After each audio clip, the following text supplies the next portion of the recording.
a look at the end of John chapter 20. He ends with a very clear statement of purpose. John is very clear about why he wrote the book. And here it is, John 20, verses 30 and 31. Now Jesus did many other signs in the presence of the disciples, which are not written in this book, but these are written so that you may believe that Jesus is the Christ, the Son of God, and that by believing you may have life in his name. You see why John wrote the book?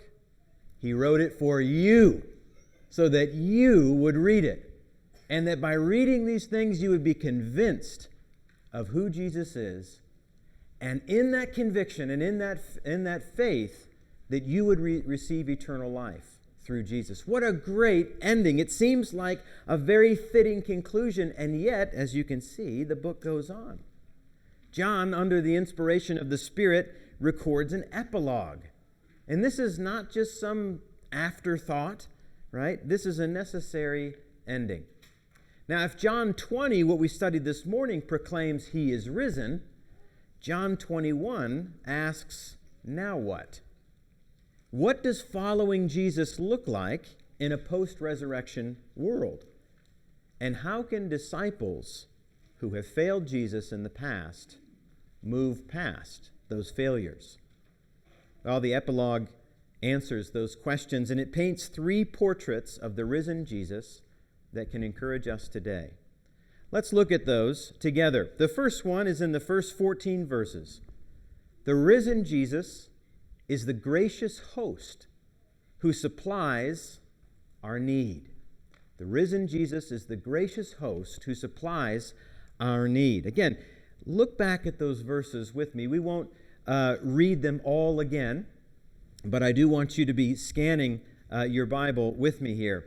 We'll walk through these verses. First of all, after the Feast of Unleavened Bread and the resurrection of Jesus in Jerusalem, the disciples leave Jerusalem. They go back to Galilee. Now, not all the disciples here. There are 7 of them. 5 of them we know for sure, and there are 2 who are unnamed.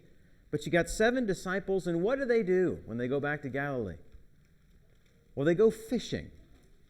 Now, when you and I go fishing, it's, for different purposes, right? We're trying to unwind or something. But when these guys went fishing, well, they were trying to catch their dinner or trying to make money so that they can buy food for the rest of the week.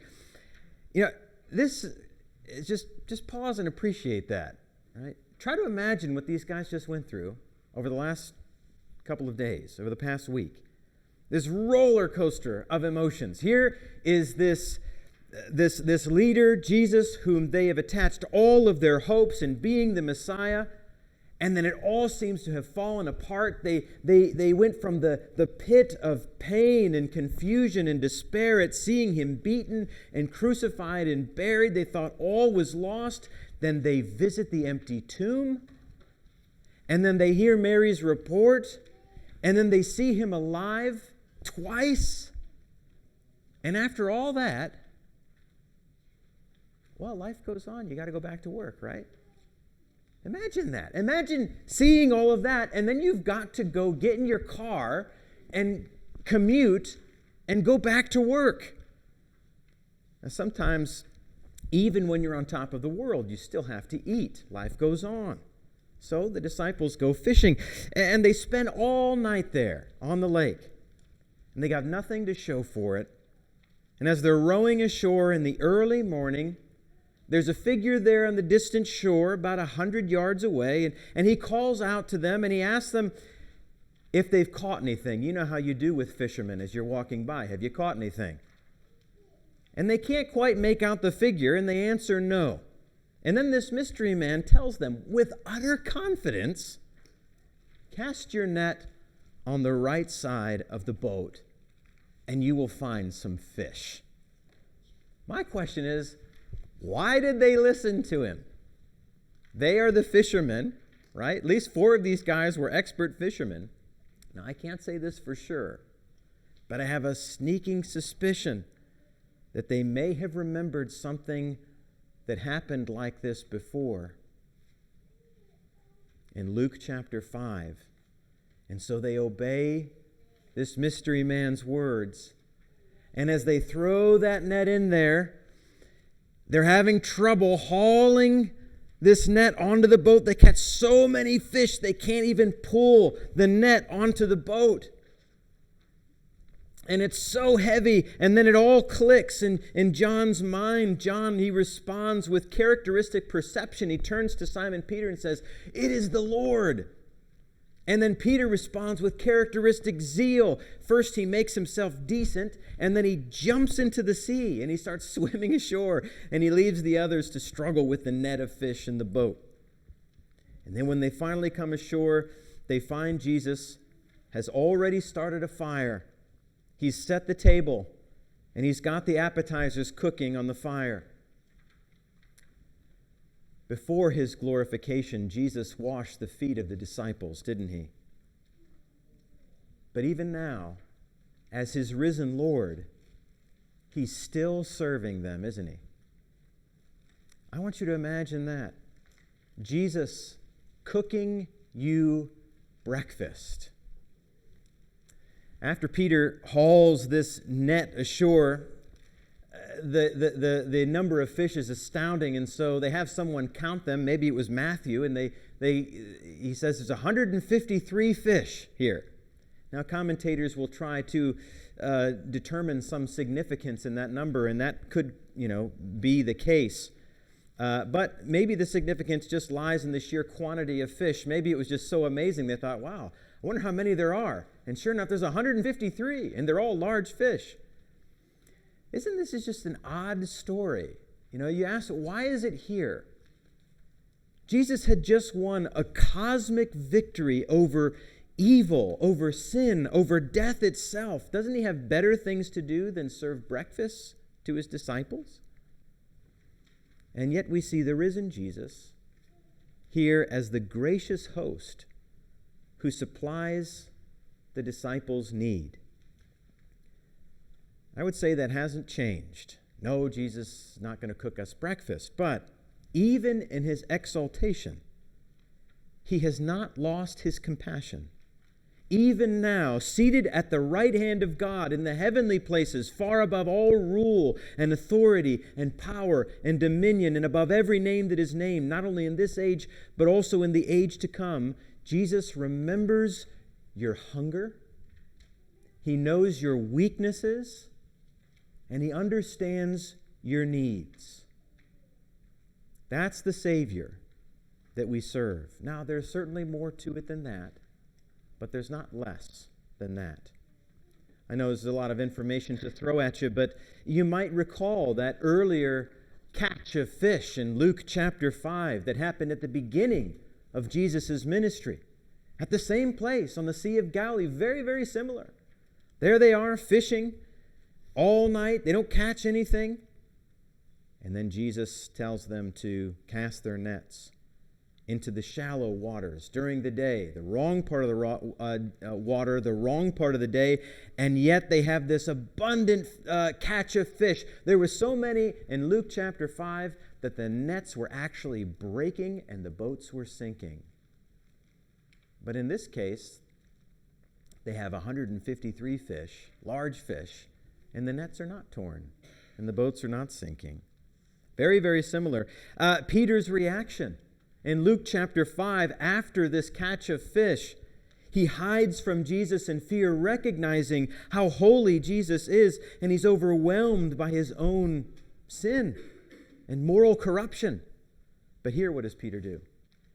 He jumps into the water. He swims toward Jesus in love. And the theme back in chapter 5 was one of commission and a call to discipleship. I will make you fishers of men. There might be something similar going on here. But the point we want to make is that Jesus, though raised from the dead, he still cares and still provides for our needs. And no matter how small or trivial they are, in the grand scope of God's plan of redemption, Jesus is still the gracious host who supplies our every need. Secondly, verses 15 to 19. Verse 15 to 19. The risen Jesus is the merciful shepherd who redeems our failures. So they sit down and they have breakfast, and you pick it up in verse 15, and after breakfast, Jesus pulls Peter aside, and he restores him in a way that echoes and reverses his previous denials.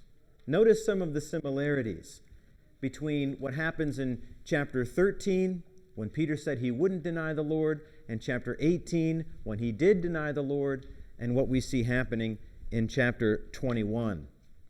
First of all, where did it happen? Well, back in chapter 18, it happened in the courtyard of the high priest.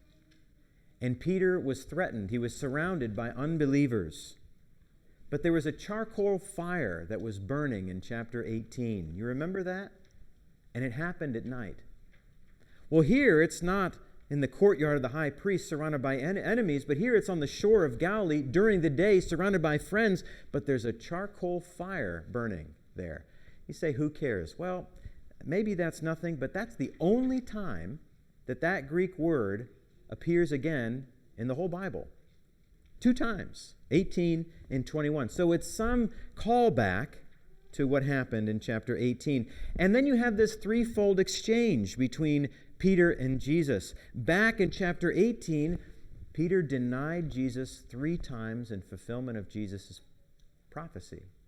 But here you have Peter affirming his love 3 times. So he's moving from denial to affirmation, from public shame to being publicly restored. Back then, he predicted Peter's faithlessness, and Peter tried to preserve his life by disassociating himself from Jesus. But here, what is Jesus doing in chapter 21?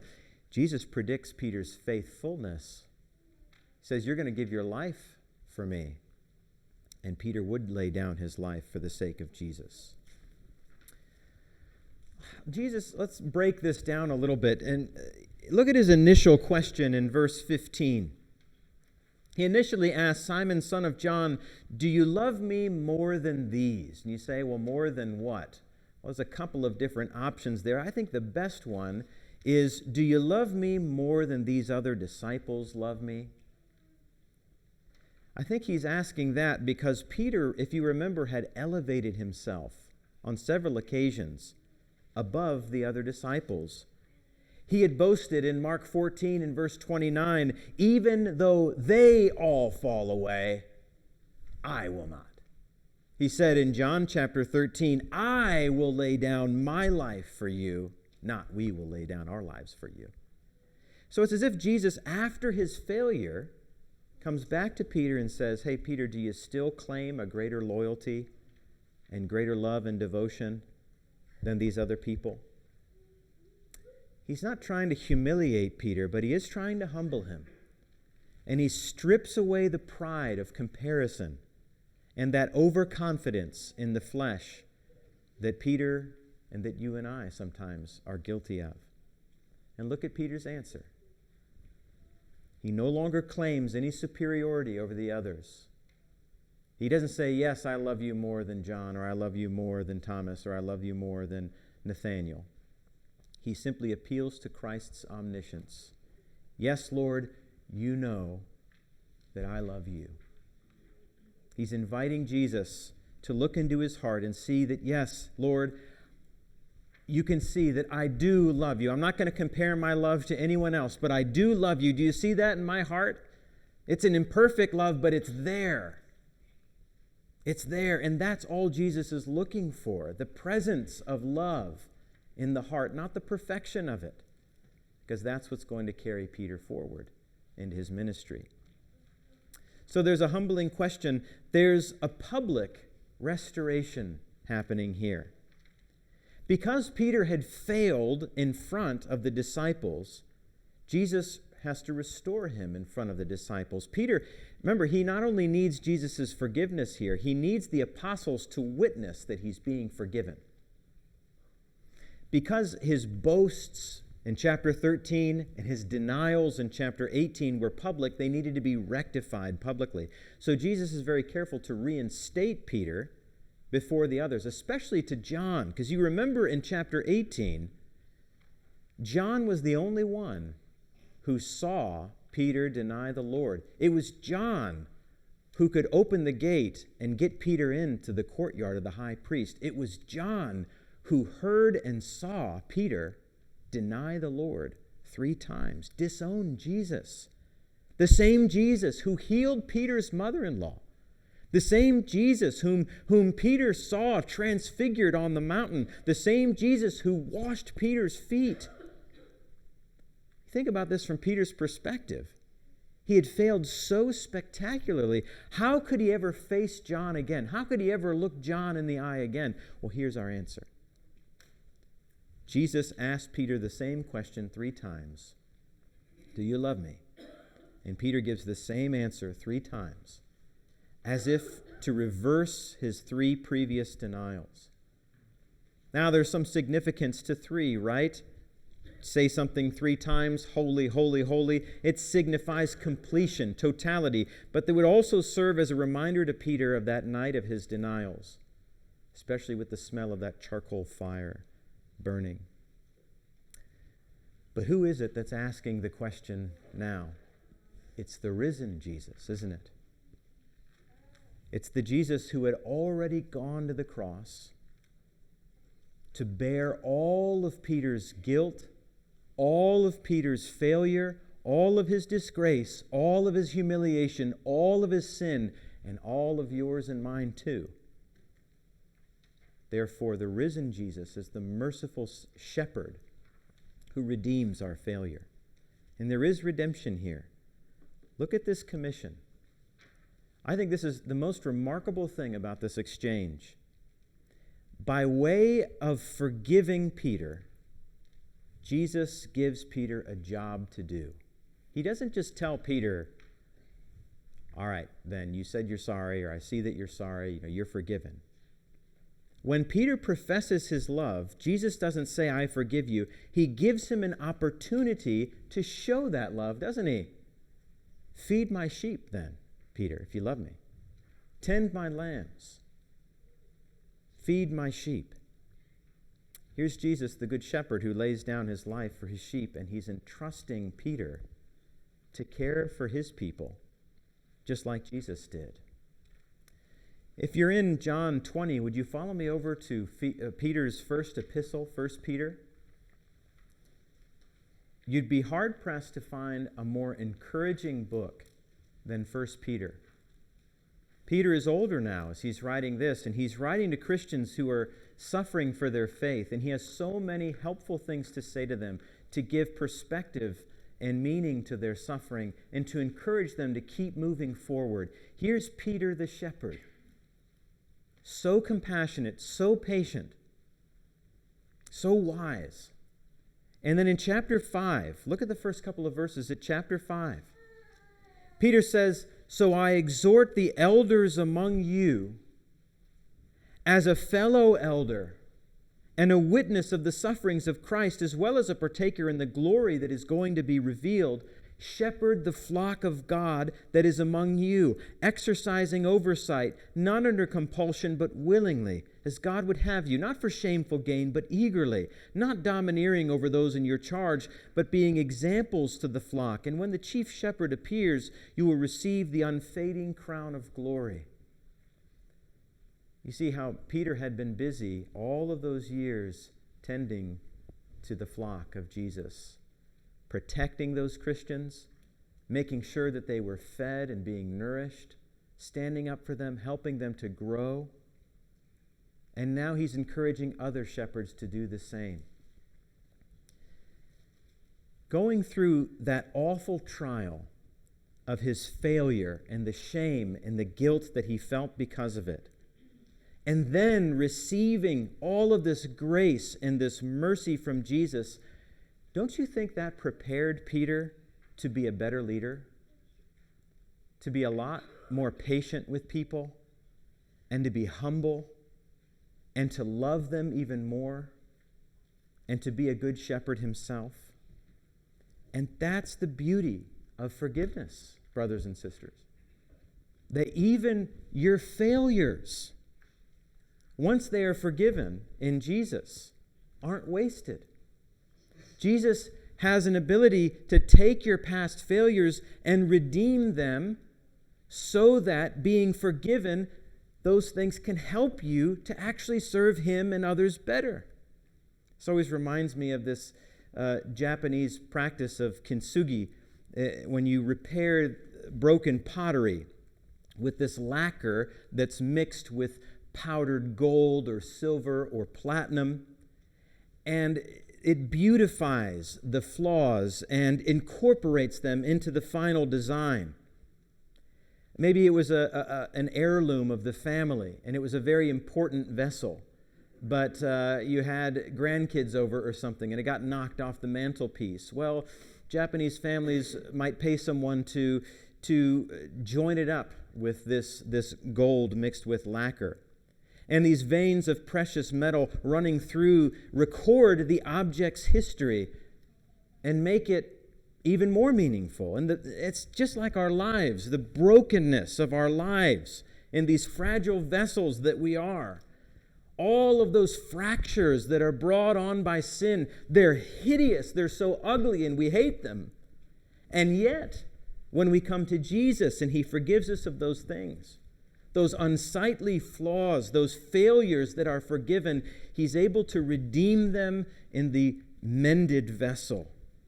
And when Jesus forgives us, like Peter, He doesn't just say, "You are forgiven." He gives you work to do, a chance to express your love for Him.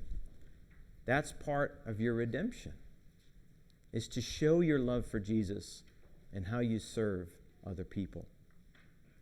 So the risen Jesus is the merciful shepherd who redeems our failure. And then lastly, back to John 21, in verses 20 to 24, the risen Jesus is the sovereign Lord who governs our future. Go back to verse 18. "Truly, truly, I say to you, when you were young, you used to dress yourself and walk wherever you wanted. But when you are old, you will stretch out your hands, and another will dress you and carry you where you do not want to go." Jesus said that to Peter. It's kind of a proverb, which John then explains in verse 19 as a prophecy of the way that Peter would actually die. Peter is going to give his life for Jesus. When Jesus says you're going to stretch out your hands and be led to a place that you don't want to go, that was a way to convey the idea of crucifixion.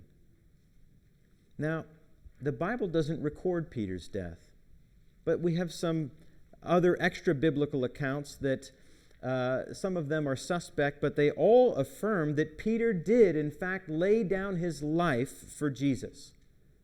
And after living for about 3 decades with this prophecy of his death hanging over his head, Peter was martyred for his faith in Rome, probably under Emperor Nero. I think Peter understands what Jesus means here, because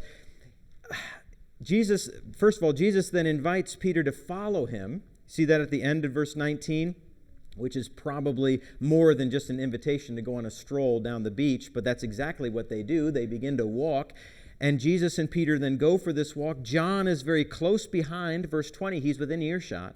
He's witnessing all of this. And then with this prophecy of his death on his mind, Peter then turns and motions to John and says to Jesus, "Well, what about John? What about him? If I'm going to die a painful death, what about him?" To which Jesus replies essentially, "None of your business. Worry about yourself." Now, Jesus, he says in verse 22, "If it is my will that he remain until I come, until I return, what is that to you? You follow me." Jesus wasn't saying anything definite about John's destiny, only that it was none of Peter's business. You know, all the apostles were sent out into the world. We saw that commission in chapter 20 and verse 21. They all must follow Jesus. We all must follow Jesus. But Peter, how did he serve the Lord? Well, he served the Lord by tending the flock and by ultimately glorifying God in his death. His role was unique to him, and his life was cut short. What about John? Well, everything that we know about John is that John lived a long life of faithful service to God. He would suffer too, but he wouldn't be martyred. And so why is John spared while Peter is killed? Well, do you remember what happened to Peter in Acts chapter 12? Peter might have been asking that question the other way around. Why did God allow James to be beheaded in Acts chapter 12 while he sent his angel to break Peter out of prison on that occasion? I wonder if you ask yourself those questions yourself. When you look at another child of God, another brother or sister in Christ, and you say, why don't they suffer the same things I'm suffering? Why do I have to go through this struggle and he doesn't have to? Why did I lose my job while he gets to keep his? Why can't I have children when she can? Why did my spouse have to get sick and pass away while hers stayed healthy? The fact is, we don't always know the answer to those questions, but Jesus does know the answer to those questions.